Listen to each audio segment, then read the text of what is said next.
morning mga ka-Inday. Yan.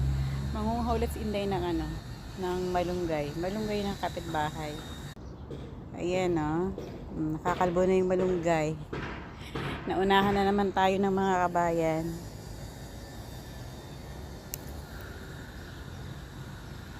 Kaunti ang malunggay ko. Naunahan na naman tayo. Alam niyo ba pag nangunguha ko ng malunggay dito, tinitingnan ako ng ibang lahi. Pero alam nila na ito pagkain ng kinakain ng mga Pinoy. So, dahil ba naman ng Pilipino dito, kilala na lang mga Pilipino.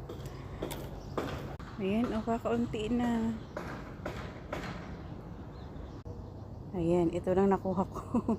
Mauubos na Okay na yan. Kagataan ko siya, lalagyan ko siya ng isda. Mainit na agad. Napakaaga, mainit na agad. Alam niyo ba guys, itong tubig na to, libre lang to dito.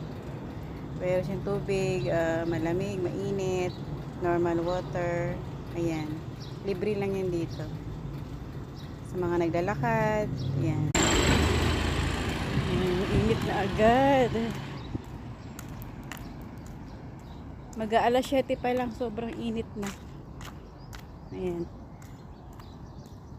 Nagtapon ako ng basura. Ayan yung basurahan dito.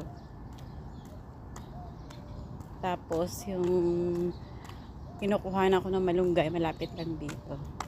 Ayan, basurahan dito. Ayan. Ayan, uwi na ako.